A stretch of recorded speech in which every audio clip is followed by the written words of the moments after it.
Hey guys, Miss Fortune Fitness here, back again in the Fortune Fitness Challenge. I wanted to come back this spring for something a little bit different than the last challenge that we did on YouTube, if you guys were following that challenge. This time around, we're going to have 5 days a week, a different type of exercise program set up for you guys. Basically, you guys are just going to be following me along in my journey. It has been quite some time since I followed a regular workout routine. Some of you may or may not know, I recently moved across country, and so it's been quite a transition, and during that transition I basically wasn't working out, which is a big no-no, of course, especially for myself. So trying to get back into it, and I feel like one of the best ways that's gonna help all of us, well, me included, keep consistent is at least 5 days a week, making sure that we're doing 30 minutes, 30 minutes of a workout. So I base this challenge on that premise. Nothing crazy, nothing weightlifting to do with it or anything like that. Of course, you guys know the Healthy Star channel is just based on serving people who work out at home or have limited workout equipment. So it's not a workout regimen that you need to take to the gym per se, so it's very easy to follow along. I will be doing other things, and I'll be posting about those things as well, as far as my own personal workouts and my own personal regimen that I'm going to be following. This is more about the consistency, about staying true to the commitment that you're making as far as getting yourself back on track, myself included. So, in all, keeping everything open and honest with you guys. Again, I haven't been keeping consistent with my workout, so it's going to be painful for me just as it's painful for you guys.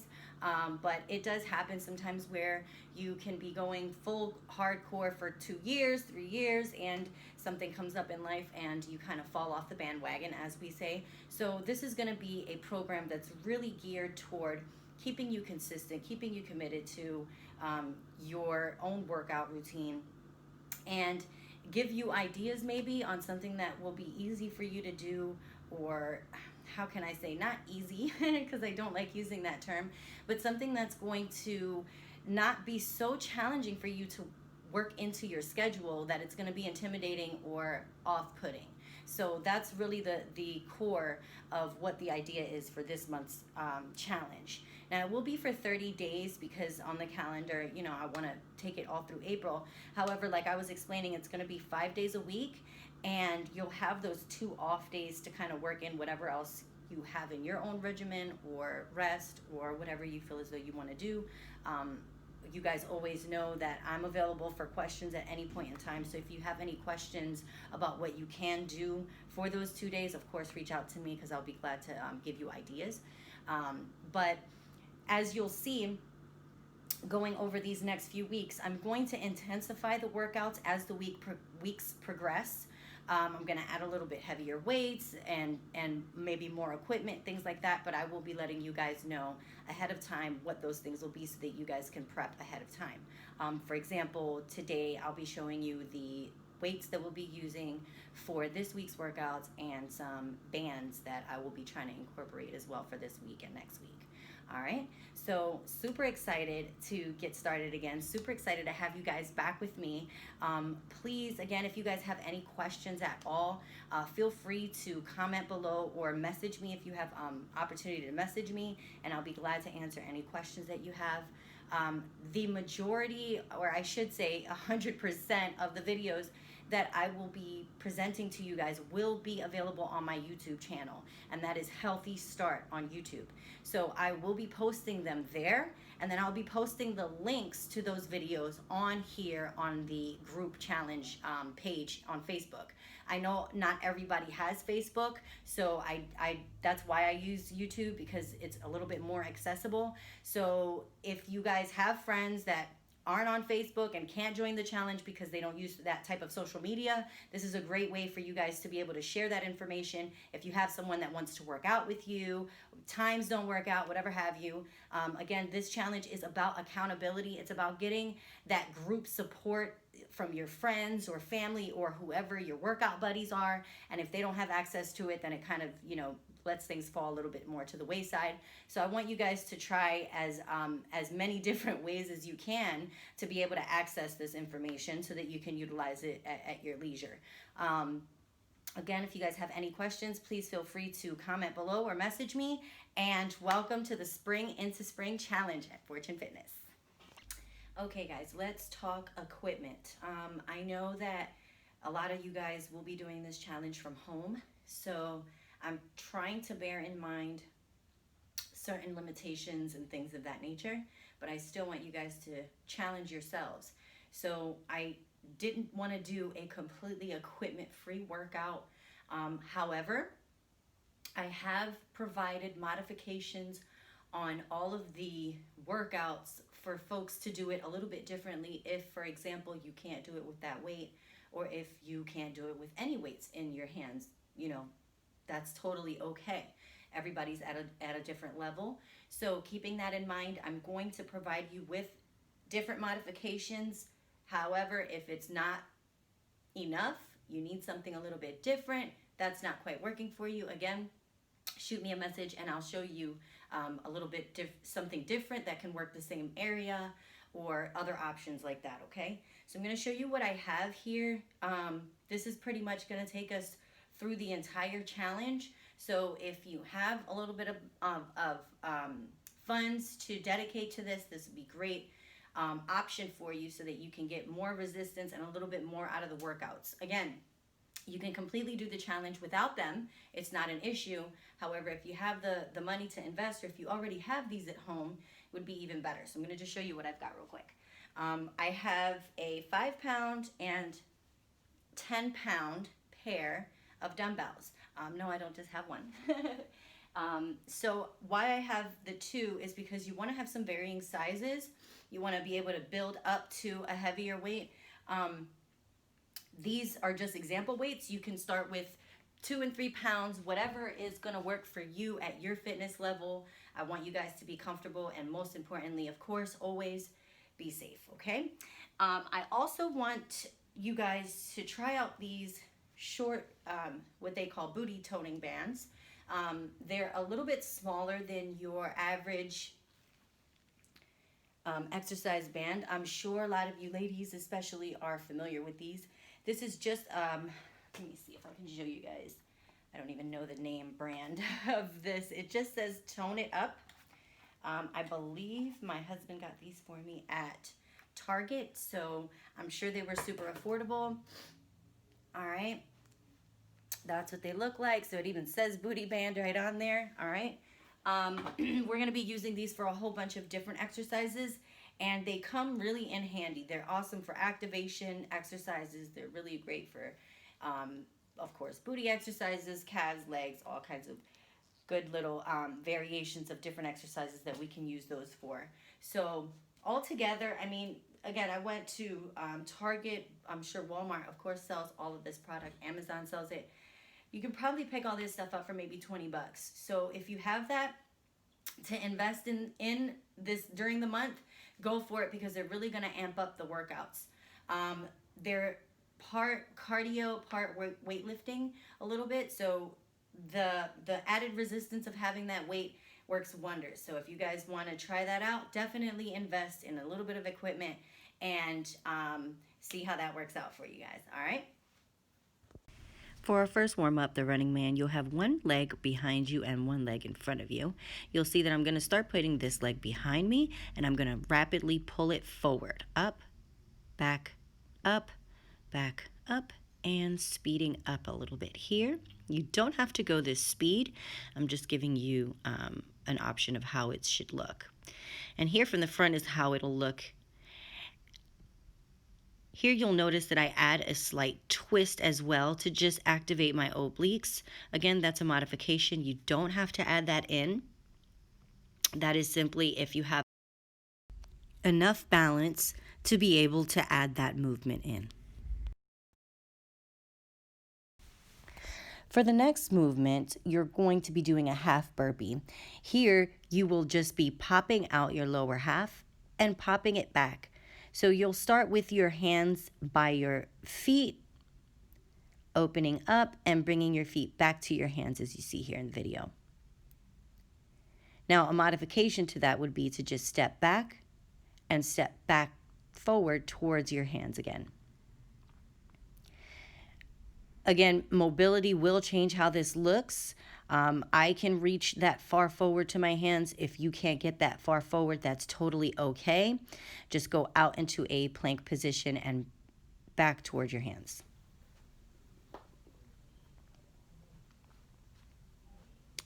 For this plank movement, we're going to be focusing on chest and shoulders. So we're adding a shoulder tap movement.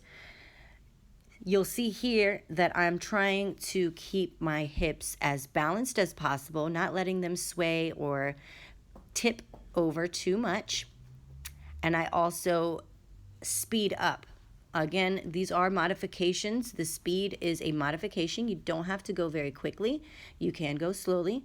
However, I find that the faster I go, the easier it tends to get. The more I rest, the harder it becomes.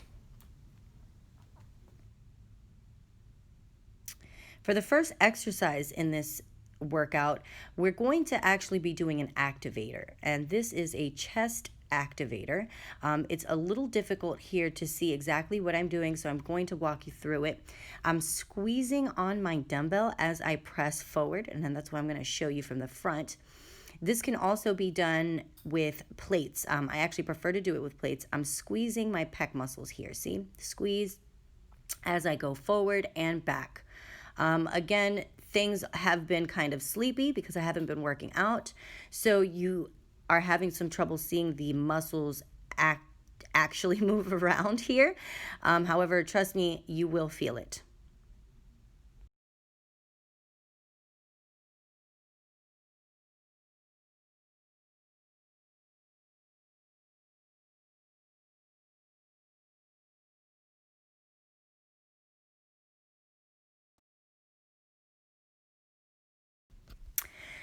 For the next exercise, we'll be doing an overhead press. So we're going to have our elbows starting close by our rib cage, and then we're just going to press our dumbbells up overhead. I start out with my feet hip width apart, and I want to make sure that when I push my arms up overhead that I get my arms lined up with my ears, okay? Try not to have your arms stopping too far forward because they're going to put unnecessary stress onto your lower back, and we don't want that. This is all about upper body. So take your time, feel the rotation of your shoulders going up, and feel your pectoral muscles stretching as they go all the way up.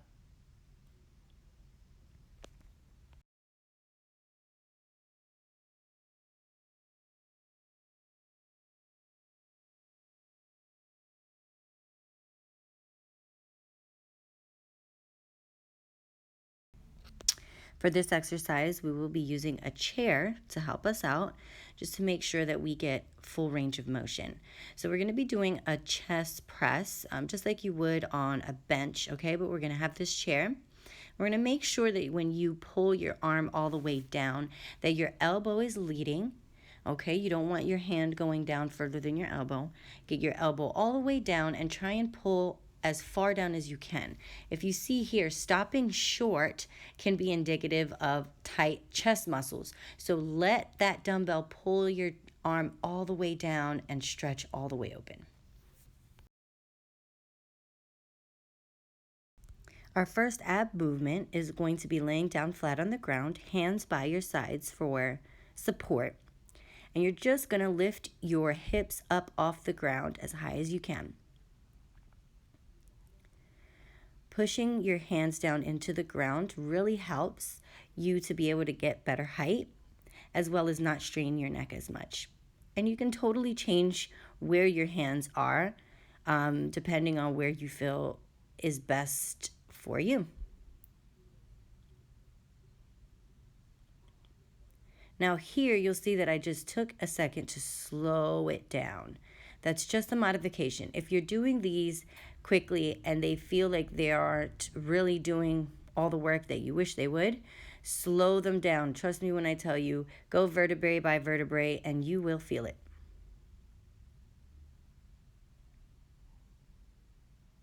Or speed it up.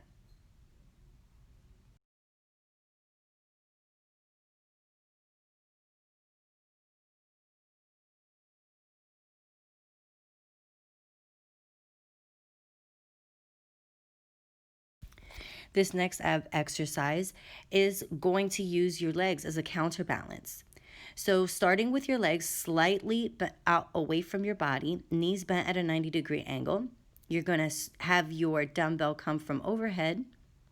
You're going to want to lead with that dumbbell up toward your knees. If you're leading with your neck, in other words, if your head is pushing forward before your arms, you can cause injury to your neck and you're not going to activate those abs as well. So be very mindful of who's in charge and who's leading. Another way to add resistance to this movement is by starting with your feet further away from your body. The more you stretch your knees away, the more pressure, the more weight you will feel on your core.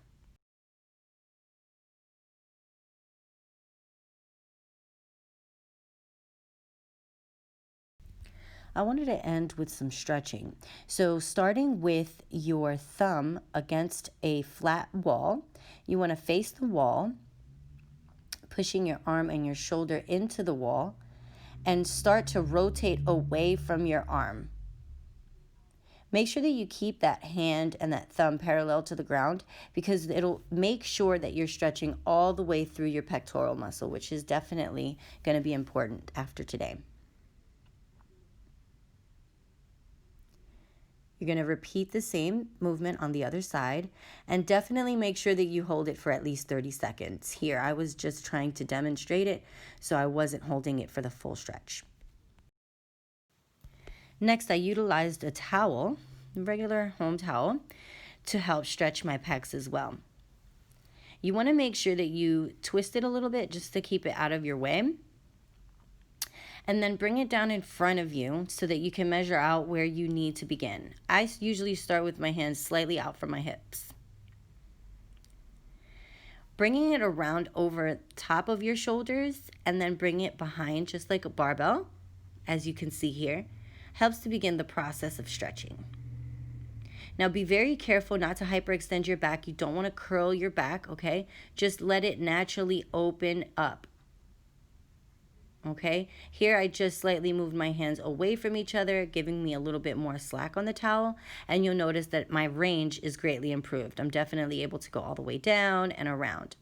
But because there's really hardly any pull on my pecs now, I need to shorten it again. And in this way, you'll just continue to adjust until you get it to stretch right where you feel the most tension. Okay, here I'm pulling in again. And I'm going to go back up, all right, till I feel that stretch coming through. And you can see where it starts to pull the chest forward. For the next stretch, we sit down on the ground because I want to make sure that we stretch our legs since we did a little bit of legs earlier. Make sure that you have space underneath your legs and that your back is nice and flat and not rounded forward when you're doing this stretch. Very easy to reach your toes when your back is rounded, guys. No, no, no. Make sure you're sitting up nice and tall. Pull your shoulders back, keeping your knees slightly bent. Then lean forward. And here, guys, even though the angle is not very extreme, trust me when I tell you I'm feeling it all through my hamstrings, all through my thighs. And if you can and you have the range to do so while keeping your back straight, go ahead and lean forward and touch those toes. See, keeping my back nice and straight, not slumping forward. And every time you pull in and every time you pull forward in this way, you will feel your legs pulling. It's all attached, guys. Remember, your tailbone has those muscles attached there, so as you push your tailbone back, you'll feel the legs stretch. Oof, like I do here. Yeah.